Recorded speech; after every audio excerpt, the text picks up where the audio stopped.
I'd like to thank everyone for the comments they made to the first video, and because of their comments and concerns, I've created this second video to hopefully answer your questions.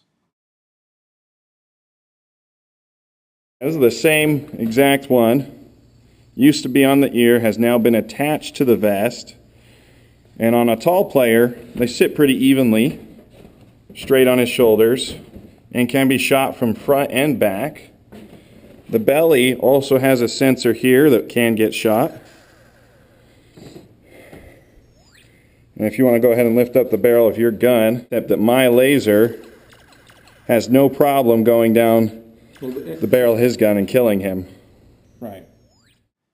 Joe brought up a great concern that since we don't use headsets, it would be difficult to take out a player on the center tower, shooting him down the barrel of his gun. And we're going to go ahead and address that issue.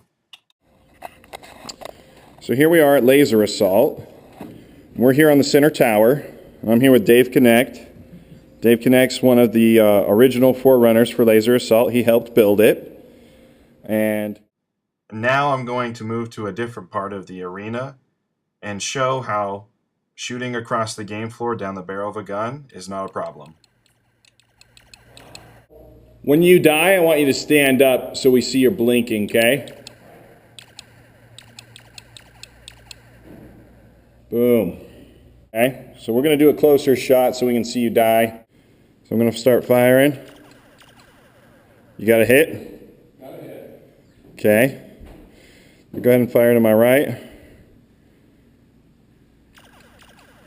Got another hit. Okay. And that's down the barrel of the gun. And then go ahead and shoot my barrel off to the side here. In the first segment of sensor placement, we covered that the sensors on the shoulders are not just front sensors. They are on the shoulder and can be shot from the front as well as the back. And this is a video clip showing an example of somebody trying to come at me backwards, but still dying because of their gun sensor being exposed. This is an example of a player trying to backpedal and only expose his gun sensor and not his shoulder sensor. So go ahead and try and backpedal against me.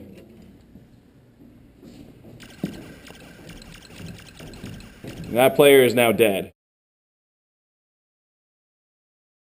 So at Laser Assault, the scoring has no charge pods that you can shoot for points. Points are gained purely on a kill per kill basis, and that is whenever I kill a player, and that player goes and recharges, I get points. And those are the only points to be had in this game.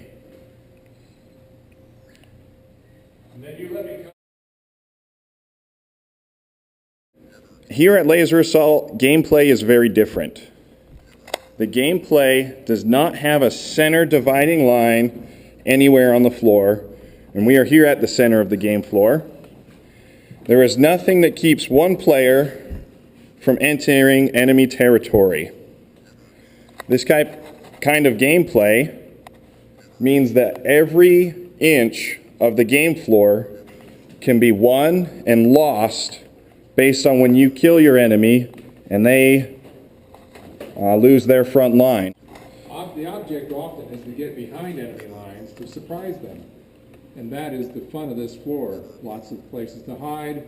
You never know who's lurking around the corner, friend or foe.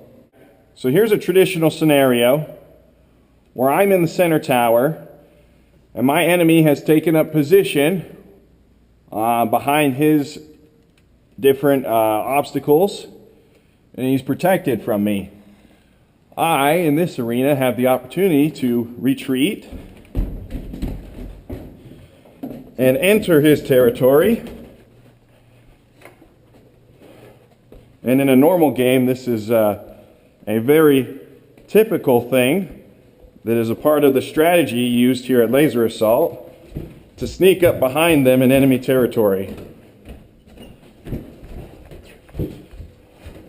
And if a player is not here to defend their ramp, then I am now in his territory where he's exposed and he's done.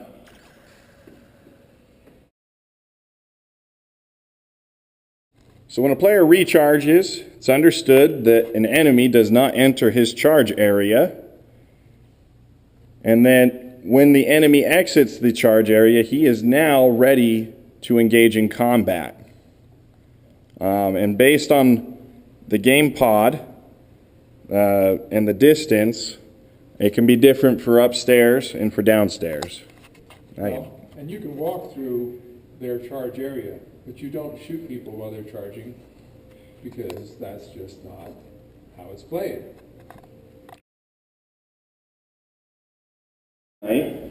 We turn on very few lights. They're selected to light up stairways and ramps. So those are lit up and safe to see, but the rest of the arena is kept very, very dark. And if you've ever played Splinter Cell or are aware of Tom Clancy's Splinter Cell, it's a very sneaky environment where you would come up behind your opponent to shoot them or take them down. What gives your opponent away is usually movement. If he's not moving, you may not see him. There's a very good chance of that. The closest thing that I can compare our gameplay to is if you turned off all the lights in Halo and loaded up a SWAT game of one-hit kills, and the entire arena is your playground. The only thing that is for certain is your spawn points that your team has to charge at. And each team has 3 of those spawn points, 2 downstairs, 1 located on the south wall for each team, 1 located underneath the balcony for each team, and 1 upstairs on the balcony for each team. Those are the only certains, other than not killing people in their charge zone or camping their charge zone. But every other part of the arena is free for either team to invade, to use to sneak behind enemy lines, and to come in contact with their enemy. And what can help the gameplay is people will actually communicate and shout out, "Red's in the slats." Or red has tower. Red has tower. And that way you know where the enemy is, and you can help organize your team to either attack or defend. That's right. One of the questions online was,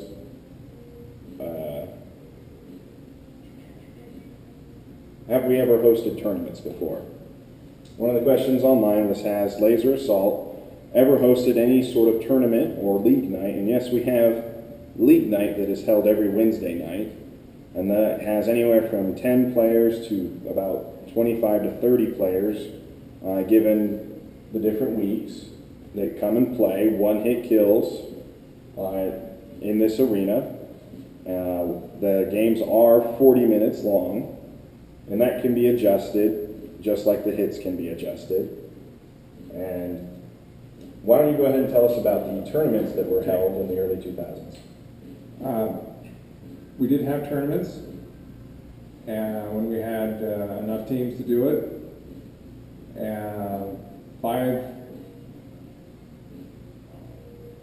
6-man teams with a 7th person as a extra in case someone didn't show.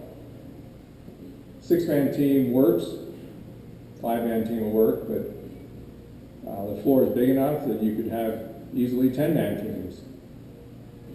The number of teams we had for the tournament was perhaps 8. It was a great tournament. People, even though we don't normally move the barrels around once they're set up, and the rest of the game floor tends to be fixed, that's okay. You get to know the floor just like a chessboard. And just like chess, no 2 games are the same. That's right. We will continue to address any questions you have. Please make comments and posts so we can continue to inform you so you can make a decision on where you would like to host the national tournament this year. Thank you.